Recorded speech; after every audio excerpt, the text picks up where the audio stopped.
जय हिंद दोस्तों, आप सभी का स्वागत है हमारे यूट्यूब चैनल बीके क्रांतिकारी क्लासेस पर। दोस्तों आज 10 क्लास के सब्जेक्ट भूगोल के पहला चैप्टर भारतीय संसाधन एवं उपयोग के बारे में विस्तृत रूप से अध्ययन करेंगे।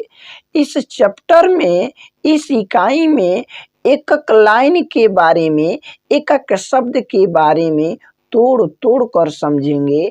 कृपया कर आप सभी लोग मेरे प्रिय भाई बहनों बुक ले लीजिए और जिस तरह से हम लाइन बाय लाइन एक एक शब्द को ध्यान से देखते हुए अध्ययन कर रहे हैं, बता रहे हैं, आप सब उस एक एक लाइन एक एक शब्द को समझने की कोशिश करिए।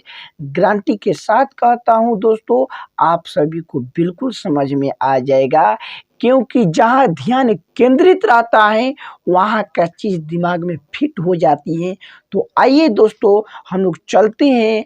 पहला इकाई है भारतीय संसाधन एवं उपयोग। क्या है दोस्तों? भारतीय संसाधन एवं उपयोग। तो सबसे पहले समझते हैं, ये भारत तो हम लोगों का देश हो गया। हम लोग जिस देश में रहते हैं उसका नाम हो गया भारत। और संसाधन क्या है दोस्तों, एवं उपयोग क्या है?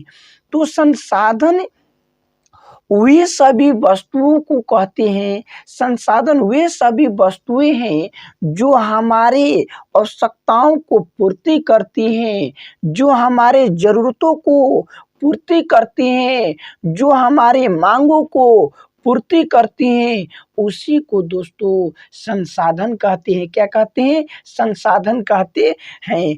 उपयोग क्या है? जो वस्तु को हम काम में लेते हैं, जो वस्तु को हम काम में लेते हैं, तो उस पूरी क्रियाकलाप को उपयोग के नाम से हम लोग जानते हैं। तो सबसे पहले समझना है संसाधन का महत्व क्या है, सभी संसाधन का महत्व क्या है। तो आइए हम लोग एक एक लाइन के बारे में समझते हैं। आप अपने जीवन में अनेक वस्तुओं का उपयोग करते हैं। आप अपने जीवन में अनेक वस्तुओं का उपयोग करते हैं। दोस्तों हम लोग अपने जीवन में अनेक अलग अलग वस्तुओं का उपयोग करते हैं। जिसे कि हम उपयोग करते हैं मार्कर करते हैं, कलम करते हैं, कैंची करते हैं, इस दवाई का उपयोग करते हैं, ये जो नीचे बेलशीट है बेलशीट का उपयोग करते हैं, और क्या करते हैं, इस बुक का उपयोग करते हैं। तो ये सभी क्या है? वस्तुएं। यही तो सभी वस्तुएं दोस्तों संसाधन हैं। तो आप अपने जीवन में अनेक वस्तुओं का उपयोग करते हैं। उपयोग में आने वाली ये सभी वस्तुएं क्या है दोस्तों? संसाधन है। उपयोग में आने वाली ये सभी वस्तुएं संसाधन है। संसाधन भौतिक और जैविक दोनों हो सकते हैं। अब रह गया बात यहाँ पर दोस्तों, संसाधन भौतिक और जैविक दोनों हो सकते हैं। तो भौतिक क्या है और जैविक क्या है, आगे समझेंगे। लाइन बाय लाइन देखिएगा।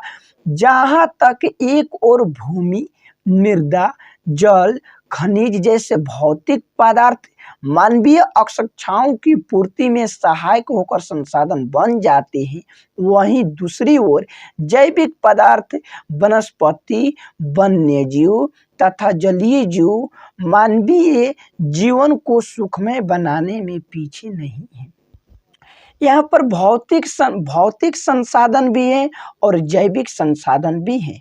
तो भौतिक संसाधन में हम लोगों का सभी निर्जीव पदार्थ आएगा दोस्तों, जैसे कि भूमि, मृदा, जल, खनिज जैसे क्या है, सभी भौतिक संसाधन है। आवश्यकताओं मतलब होता है जीवन में होने वाली आवश्यकताओं को पूर्ति किया जाता है, जरूरतों को पूर्ति किया जाता है। और जैविक क्या है दोस्तों? जैविक पदार्थ हैं वनस्पति, वन्य जीव, जलीय जीव मानवीय जीवन को सुखमय बनाने में पीछे नहीं है। इसका मतलब साफ है, जैविक मतलब जीव के अंतर्गत आएगा, भौतिक मतलब निर्जीव के अंतर्गत आएगा।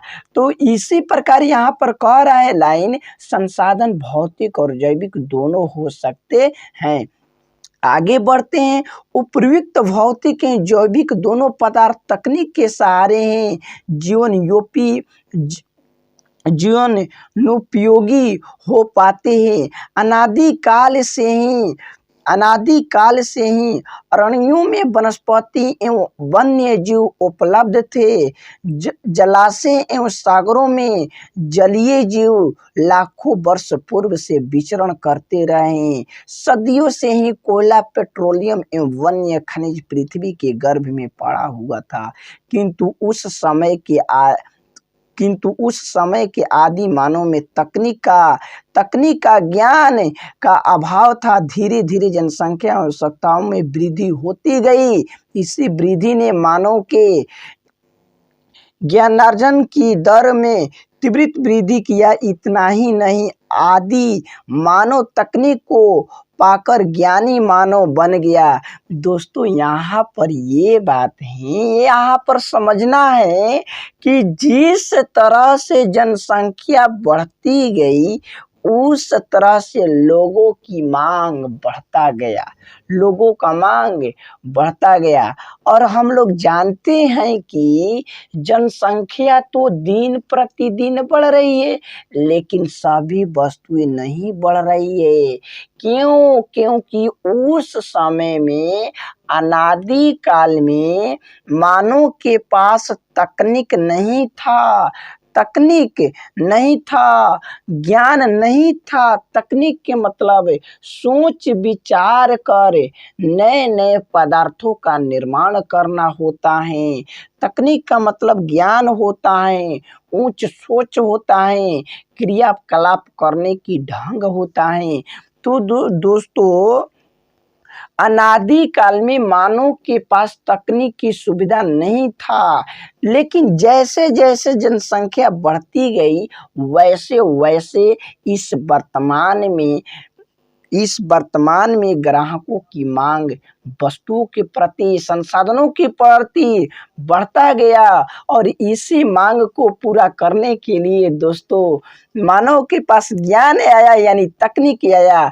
इसी के सहारे अभी सभी जीव जंतु अपनी पूरी आवश्यकताओं को, जीवन में पूरी आवश्यकताओं को संसाधनों के माध्यम से पूरी कर रहे हैं। यहाँ थे ना, पर्यावरण में उपलब्ध पदार्थों का जनप्रिय तकनीक के सहारे जीवन को सुखमय बनाने में मानव सक्षम हो गया। जब पर्यावरण में मानव द्वारा जनप्रिय तकनीक का प्रयोग होता है तब सभ्यता विकसित होती है। अंततः मानवीय जीवन निर्वाह के तौर पर तरीके सांस्कृतिक संसाधन की स्थिति को प्राप्त कर लेते हैं। वस्तुतः संसाधन का अर्थ बहुत ही व्यापक है। यहाँ प्रसिद्ध भूगोलविद जिमरमैन का कथन उल्लेखनीय है, संसाधन होते नहीं हैं, बनते हैं। क्या दोस्तों? संसाधन होते नहीं हैं, बनते हैं। तो यहाँ पर ऑब्जेक्टिव में 1 नंबर में क्वेश्चन हम लोगों से पूछता है, तो किसने कहा संसाधन होते नहीं हैं, बनते हैं? तो भूगोलविद वैज्ञानिक, प्रसिद्ध वैज्ञानिक जिमरमैन ने कहा। यहाँ पर दोस्तों हेडलाइन कर दीजिए, क्योंकि यह बार बार ऑब्जेक्टिव में ये लाइनें पूछता है कि किसने कहा संसाधन होते नहीं हैं, बनते हैं। तो आइए दोस्तों, हम थोड़ा सा समय लेते हैं और इसको समझते हैं कि संसाधन होते नहीं हैं, बनते हैं। यह जिमरमैन ने अपने विचार से, तकनीक से कैसे सोचे तो संसाधन होते नहीं हैं, बनते हैं। तो बिल्कुल दोस्तों सही बात है, संसाधन होते नहीं है, संसाधन बनता है। दोस्तों, हम लोग घर में रहे तो घर क्या है? संसाधन है। तो घर को तो बनाया गया है ना। यह कलम क्या है दोस्तों? यह कलम संसाधन है। यह कलम क्या है? यह कलम संसाधन है। दोस्तों, इसी कलम को तो बनाया गया है ना। ये कैंची क्या है दोस्तों? ये कैंची संसाधन है। इस संसाधन को बनाया गया है दोस्तों। यह यह बुक क्या है? यह बुक है। यह बुक क्या है दोस्तों? इसको बनाया गया है। तो ध्यान में रखिए, संसाधन संसाधन होते नहीं हैं, बनते हैं। संसाधन होते नहीं हैं, बनते हैं। किसने कहा? जिमरमैन ने कहा। संसाधन होते नहीं हैं, बनते हैं। वर्तमान परिवेश में वर्तमान परिवेश में वर्तमान परिवेश में सेवा को भी संसाधन माना गया है। वर्तमान परिवेश में सेवा को भी संसाधन माना गया है। कोई गायक या कवि या चित्रकार अपनी क्रियाकलाप से धनार्जन एवं स्वयं को संतुष्ट करता है, तब उनके द्वारा ये कार्यकलाप भी संसाधन कहलाएंगे। कवि का कविता रचना, चित्रकार की चित्रकारी, गायक की गायकी भी संसाधन है। समझ गए दोस्तों? यानी जो चित्र बनाता है, चित्रकारी होता है, तो वह भी क्या है? संसाधन है, क्योंकि चित्र हम लोग खरीदते हैं। गायक की गायकी भी संसाधन है। सच तो यह है कि मानव स्वयं भी संसाधन है। क्या दोस्तों? मानव स्वयं भी क्या है? संसाधन है। मानव स्वयं भी संसाधन है, क्योंकि इनके पास ज्ञान होता है। ज्ञान का मतलब तकनीक, क्योंकि इनके पास ज्ञान होता है जिसके सहारे वह किसी भी वस्तु को उपयोगी बना सकता है। अतः यह धारणा भ्रामक है कि संसाधन एक प्राकृतिक उपहार है। संसाधन किसी भी देश का आर्थिक सामाजिक मेरुदंड होता है। संसाधन विभिन्न राष्ट्र अंतर्राष्ट्रीय दौड़ में पिछड़ जाते हैं। इसका मतलब यह नहीं कि प्राकृतिक संसाधन से संप्रत्र राष्ट्र ही विकास करते हैं।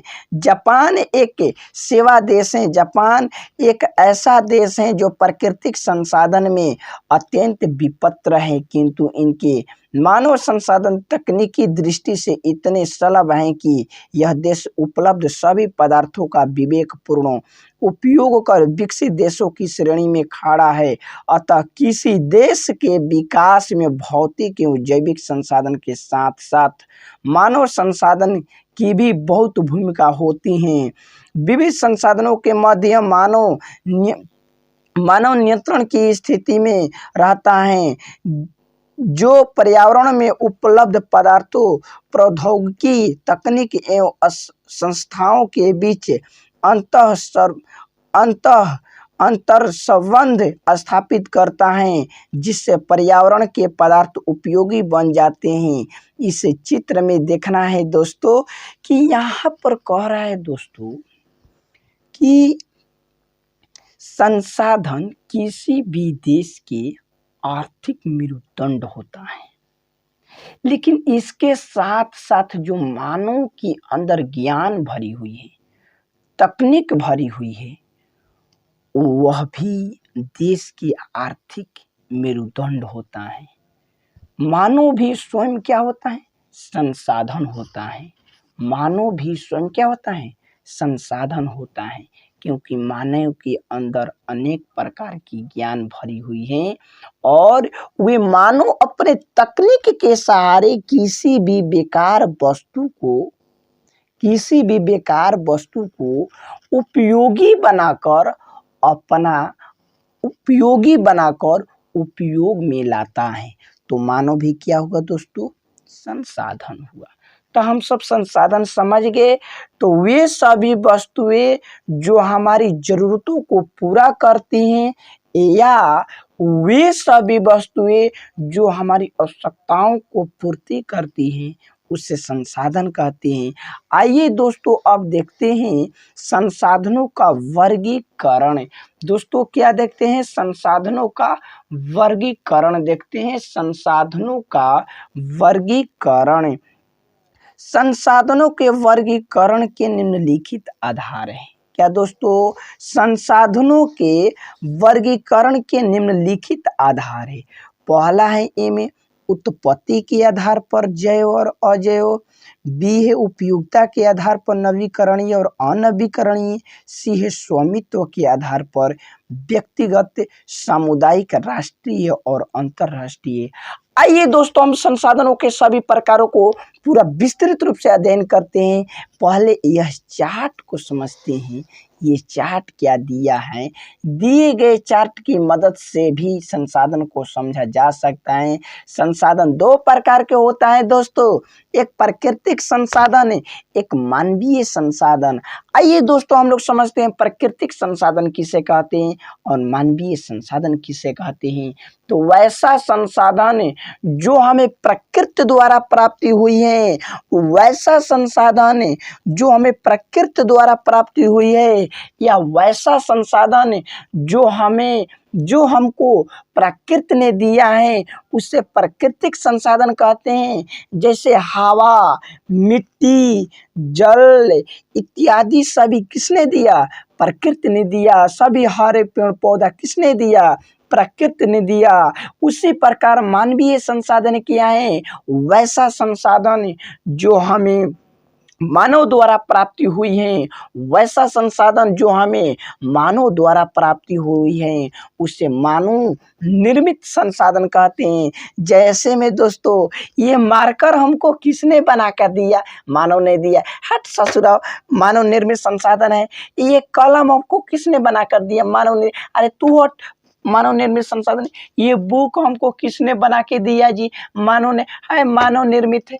ये जो स्टेथोस्कोप है, स्टेथोस्कोप मतलब कि हृदय की धड़कन नापने वाला, किसने बना के दिया, मानव ने बना कर दिया, संसाधन है। हट हट, यह भी क्या है, मानव निर्मित संसाधन है। तो आप सभी समझ गए दोस्तों, संसाधन कितने प्रकार के, दो प्रकार के, एक प्राकृतिक संसाधन, एक मानव निर्मित। प्राकृतिक संसाधन जो हमें प्रकृति द्वारा प्राप्ति हुई है, मानव निर्मित संसाधन जो हमें मानव के द्वारा बनाया गया संसाधन मानव निर्मित कहलाता है। अब दोस्तों प्राकृतिक संसाधन भी दो प्रकार के, नवीकरणीय संसाधन, अनवीकरणीय संसाधन। मानव निर्मित भी दो प्रकार के, संरचनाएं एवं संस्थाएं, मात्रा एवं गुणवत्ता। तो आइए दोस्तों अब विभिन्न संसाधनों के प्रकारों की हम लोग वर्णन करते हैं। संसाधनों के प्रकार, पहला क्वेश्चन आएगा, उत्पत्ति के आधार पर संसाधन कितने प्रकार के होते हैं दोस्तों। तो उत्पत्ति के आधार पर संसाधन दो प्रकार के होते हैं। उत्पत्ति के आधार पर संसाधन कितने प्रकार के होते हैं दोस्तों, उत्पत्ति के आधार पर संसाधन दो प्रकार के होते हैं। तो क्वेश्चन अगर आ जाएगा उत्पत्ति के आधार पर संसाधन कितने प्रकार के, तो बोलिएगा दो प्रकार के। उत्पत्ति मतलब होता है कि पैदा, जन्म किससे हुआ है, संसाधनों का उत्पत्ति कैसे हुआ है, निर्माण कैसे हुआ है, पैदाइशी कैसे हुआ है। ठीक, आइए समझते हैं। तो उत्पत्ति के आधार पर संसाधन दो प्रकार के होते हैं, एक जैव संसाधन, एक अजैव संसाधन। जैव संसाधन के समझते हैं, ऐसे संसाधनों की प्राप्ति जैव मंडल से होती है। इनमें सजीव के सभी लक्षण मौजूद होते हैं, जैसे मनुष्य, वनस्पति, मत्स्य, पशुधन एवं अन्य प्राणी समुदाय। समझिएगा दोस्तों, हम समझ आ रहे हैं जैव संसाधन किसे कहते हैं। वे सभी संसाधन जो हमें सजीवों के द्वारा प्राप्ति होती है, वे सभी संसाधन जो हमें सजीव पदार्थों के द्वारा प्राप्ति होती है और उसमें सजीव के सभी लक्षण मौजूद होते हैं। वे सभी संसाधन जो हमें जीवित सजीव पदार्थों के द्वारा प्राप्ति होती है, उसे जैव संसाधन कहते हैं। जैसे में मनुष्य सजीव पदार्थ से आया है और मनुष्य में सजीव का सभी गुण मौजूद होता है। वनस्पति एक दूसरे वनस्पति से आया है।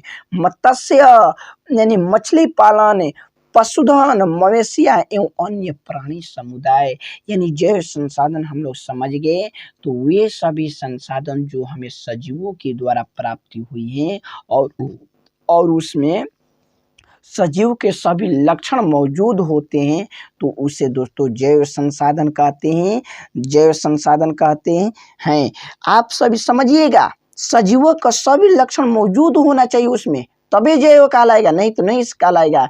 अरे दोस्तों नहीं समझ में आया, यह भी तो सजीव ही बनाया है जी, मानव नहीं बनाया। तो मानव क्या है, सजीव है, लेकिन इसमें कोइचिया में सजीव के सभी लक्षण मौजूद हैं, पाया जाता है, नहीं पाया जाता ऐसा थोड़ा यह जो है जैव का। जब सजीव का इसमें लक्षण आएगा तब न होगा, नहीं होगा। तो आप सब समझिए, ठीक। अजैव संसाधन, निर्जीव वस्तुओं के समूह को अजैव संसाधन कहा जाता है। निर्जीव वस्तुओं के समूह को अजैव संसाधन कहा जाता है। जैसे चट्टानें, धातुएं, खनिजे सभी क्या है, अजैव संसाधन है। तो अजैव संसाधन अगर हमसे कोई पूछेगा तो दोस्तों आप बताइएगा, वैसा संसाधन जो हमें निर्जीव पदार्थों के द्वारा प्राप्ति होती है या निर्जीव वस्तुओं के समूह को अजैव संसाधन कहते हैं। जैसे चट्टानें, धातु, खनिज इत्यादि। दोस्तों उत्पत्ति के आधार पर संसाधन दो प्रकार के, एक जैव एक अजैव। नेक्स्ट दोस्तों आगे समझते हैं।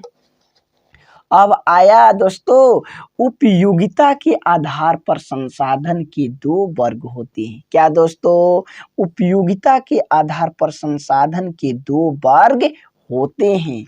उपयोगिता के आधार पर संसाधन के दो वर्ग होते हैं। उपयोगिता की अर्थ होता है किसी भी संसाधन को हम एक बार उपयोग करते हैं तो वह संसाधन खत्म हो जाता है, और किसी भी संसाधन को एक बार उपयोग करते हैं तो दोबारा भी कर सकते हैं, फिर उसको बार बार कर सकते हैं। तो उपयोगिता के मतलब होता है काम में लेना। क्या होता है, काम में लेना। तो दोस्तों उपयोगिता के आधार पर संसाधन के दो वर्गों में डिवाइड किया गया है, दो वर्गों में बांटा गया है। पहला है नवीकरणीय संसाधन और दूसरा है अनवीकरणीय संसाधन। तो सबसे पहले नवीकरणीय संसाधन के बारे में समझते हैं, फिर हम लोग समझेंगे अनवीकरणीय संसाधन क्या है। तो दोस्तों यहाँ पर देखिएगा ध्यान से, नवीकरणीय संसाधन वैसे संसाधन जिन्हें भौतिक, रासायनिक या यांत्रिक प्रक्रिया द्वारा नवीकृत या पुनः प्राप्ति किए जा सकते हैं।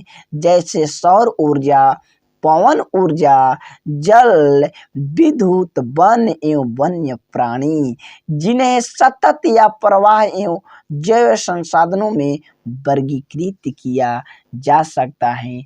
नवीकरणीय संसाधन, अब दोस्तों हम समझा रहे हैं नवीकरणीय संसाधन को, बिल्कुल मन से समझिए। वैसा संसाधन जिसे एक बार उपयोग में लेने के बाद भी दोबारा, तिबारा, चौबारा ले सकते हैं, उसे नवीकरणीय संसाधन कहते हैं। जो नवीकृत और पुनः प्राप्त किए जा सकते हैं, पुनः प्राप्ति के मतलब कि बार बार कर सकते हैं, उसे नवीकरणीय संसाधन कहते हैं।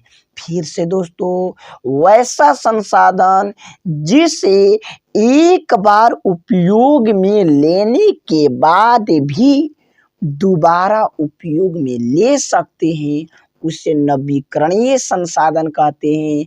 जैसे सौर ऊर्जा, आज लेंगे सौर ऊर्जा तो कल भी ले सकते हैं, परसों भी ले सकते हैं और आने वाला समय में भी ले सकते हैं। लेकिन नवीकरणीय संसाधन कभी नष्ट नहीं होता है, कभी भी नष्ट नहीं होता है, ध्यान में रहिए। सौर ऊर्जा नष्ट होगा, अगर सौर ऊर्जा नष्ट हो जाएगा तो समझ लिए सूर्य भगवान गए।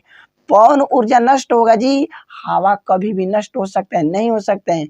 जल नहीं, वाष्प बनकर उड़ेगा, फिर बादल में जाएगा, फिर वर्षा के माध्यम से फिर इसी धरातल पर आ जाएगा। विद्युत, वन एवं अन्य प्राणी, जिन्हें सतत या प्रवाह एवं जैव संसाधनों में वर्गीकृत किया जा सकता है। अब आइए दोस्तों, उपयोगिता के आधार पर संसाधन को दो वर्गों में बांट दिए। नवीकरणीय संसाधन को हम लोग समझ गए, और समझते हैं दूसरा अनवीकरणीय संसाधन। ऐसे संसाधनों का विकास लंबी अवधि में जटिल प्रक्रियाएं द्वारा होता है। ऐसे संसाधनों का विकास लंबी अवधि में जटिल प्रक्रियाओं के द्वारा होता है। इस प्रक्रिया को पूरा होने में लाखों वर्ष लग सकते हैं। इनमें कुछ ऐसे भी संसाधन होते हैं जो पुनः चक्रीय नहीं है, एक बार प्रयोग होने के साथ ही वे समाप्त हो जाता है, जैसे जीवाश्म ईंधन।